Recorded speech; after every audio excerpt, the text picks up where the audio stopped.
maybe we know something a little bit more about Washington now that they've lost to Arizona State on the road, and it looked like a horrible loss, and it still is a pretty bad loss.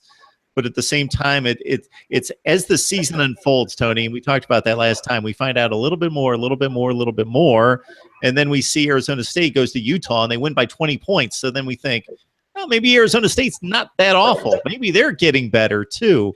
So Washington State, one of these two teams with the USC loss to Notre Dame almost has to emerge here for the Pac-12 to have a chance at this college football playoff. Yeah, and I think we talked about it before. I don't hold out a lot of hope that a Pac-12 team is going to make the playoff.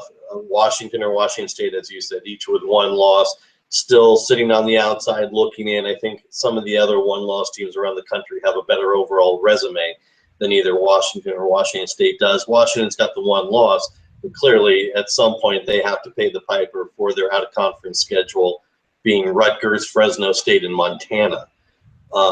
That's not going to build up your power rankings in anyone's book. The thing with Washington right now, and you brought up the Arizona State game, and they got beat 14-7 that game, and Arizona State looked fabulous. Their defense was terrific. The thing you got to watch with Washington is now their defense, the Huskies defense. Before, we've expected Jake Browning to chuck it all over the field, and it's very high-powered, and their defense is good and keeps them in games. Their defense this year is fabulous. They have given up a grand total of 74 points this season. They're only giving up 10.6 points per game right now.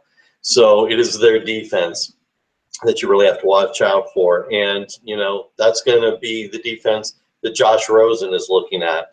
Rosen, obviously, still one of the top 2 to 3 quarterbacks in the country statistically.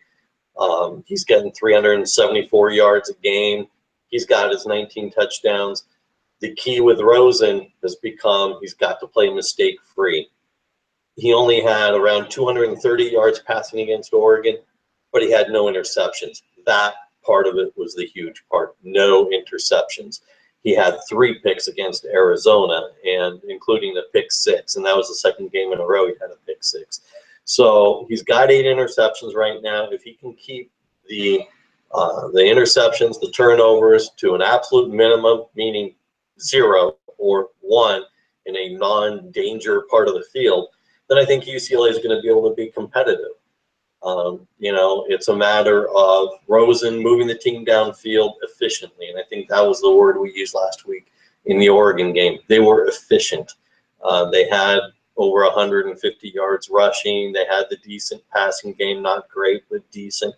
And so if they can keep the ball in Rosen's hands, 3-4 minute long drives, which for UCLA is a long time. This is a team that likes to score in a minute and a half, and keep the defense off the field as much as humanly possible, then the Bruins will be competitive.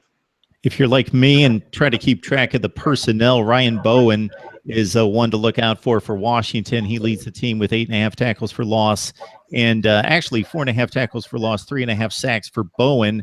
Tevis Bartlett making all sorts of plays in the opponent's backfield, 8.5 tackles for loss and 2 sacks with a pick. A team that lost 3 out of 4 defensive backs last year to the NFL, and they were all drafted in the second round. So very high and talent for the Washington Huskies, and Chris Peterson has brought this program to a level of almost reloading very quickly there in Seattle.